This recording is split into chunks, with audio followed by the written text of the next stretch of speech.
આજે આપણે બનાવીશું શિયાળાની ઠંડીમાં ગરમા ગરમ ખાવાની મજા આવે એવી લીલા વટાણાની ઈડલી.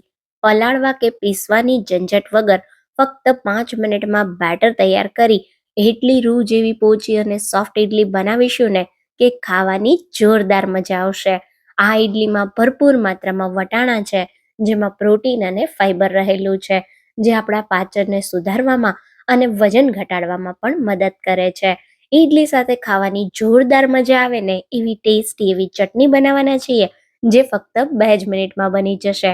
તો આ કોમ્બો તમે લંચ, ડિનર, બાળકોને લંચ બોક્સમાં આપવા ગમે ત્યારે બનાવી શકો. તો hello friends, welcome back to foods of fitness. હું છું અંકિતા વણજારા અને ચાલો રેસીપી શરૂ કરીએ.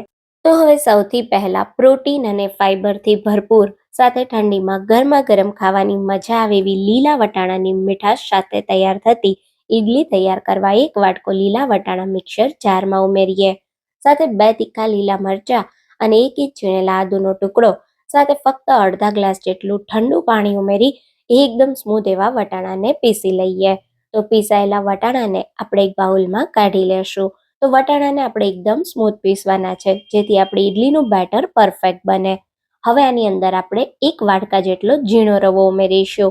તો મેં જે માપ લીધું એનાથી 12 નંગ જેટલી ઈડલી બનીને તૈયાર થશે.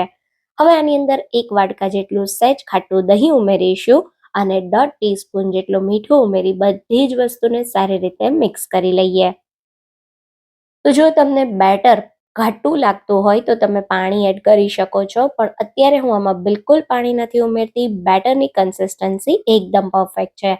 તો હવે ઉમેરેલો રવો સારી રીતે ફૂલી જાય એના માટે ફક્ત 5 મિનિટ બેટરને રેસ્ટ આપીએ. તો અહીંયા 5 મિનિટ થઈ ગઈ છે અને રવો સહેજ એવો ફૂલીને સોફ્ટ થઈ ગયો છે.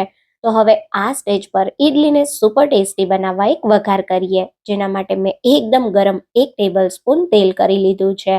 એની અંદર 1 ટીસ્પૂન જેટલી ચણાની દાળ, 1 ટીસ્પૂન જેટલી અડદની દાળ, અડધી ટીસ્પૂન જેટલી રાઈના દાણા અને થોડા મીઠા લીમડાના પાન ઉમેરીએ.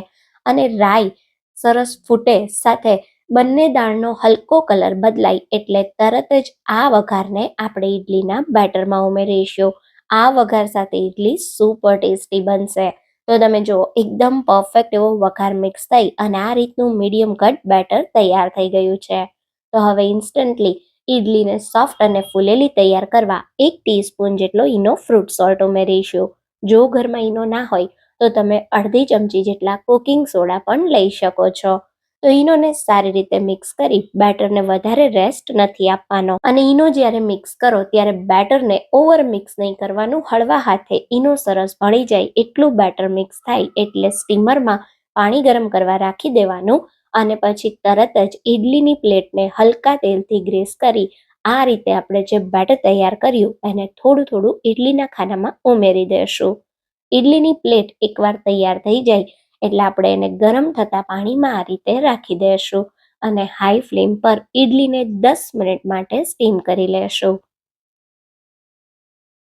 તો અહીંયા લગભગ 10 મિનિટ થઈ ગઈ છે અને તમે જોઈ શકો છો આપણી એકદમ ફૂલેલી, ફ્લફી અને સ્વાદમાં સુપર ટેસ્ટી ગરમા ગરમ વટાણાની ઈડલી તૈયાર થઈ ગઈ છે. આ રીતે ટચ કરીને જોઈએ તો ઈડલી હાથમાં બિલકુલ નથી ચોંટતી. ટૂથપીક છેક અંદર સુધી ઉમેરીને ચેક કરીએ તો તમે જો ટૂથપીક સરસ ક્લીન બહાર આવે છે. મીન્સ કે આપણી ઈડલી પરફેક્ટ સ્ટીમ થઈ ગઈ છે. તો હવે ઈડલીને ઠંડી થવા દેશું. આપણી ઈડલી ઠંડી થાય ત્યાં સુધીમાં આપણે ઝટપટ ઇન્સ્ટન્ટવાળી ચટણી બનાવીએ, જેના માટે મિક્સર જારમાં 1/4 કપ શેકેલા સિંગદાણા ઉમેરીએ. સાથે 2 તીખા લીલા મરચાં, 1 ઇંચ છીણેલા આદુનો ટુકડો, અડધી ટીસ્પૂન જેટલું મીઠું અને 1 ટેબલ સ્પૂન લીંબુનો રસ ઉમેરી દેશું. અને હવે 1/4 કપ જેટલું પાણી ઉમેરી એકદમ સ્મૂથ ચટણીને પીસી લેશું. તો તમે જો એકદમ પરફેક્ટ સ્મૂથ ચટણી પીસાઈ ગઈ છે. આ ચટણી ઉપર એક વઘાર કરીએ, જેના માટે મેં 1 ટેબલ સ્પૂન તેલ ગરમ કર્યું છે. ગરમ થતા તેલમાં અડધી ચમચી રાઈના દાણા, અડધી ચમચી ચણાની દાળ, અડધી ચમચી અડદની દાળ, થોડા મીઠા લીમડાના પાન અને 2 થી 3 સૂકા લાલ મરચાં ઉમેરી વઘારને તરત જ આ રીતે ચટણી પર રેડી દેશું. એકદમ ટેસ્ટી એવી ચટણી તૈયાર થઈ ગઈ છે. અને ચટણી બનાવીને ત્યાં સુધીમાં ઈડલી પણ થોડી ઠંડી થઈ ગઈ છે. તો આ રીતે આપણે ઈડલીને પ્લેટમાંથી અલગ કરી દેશું.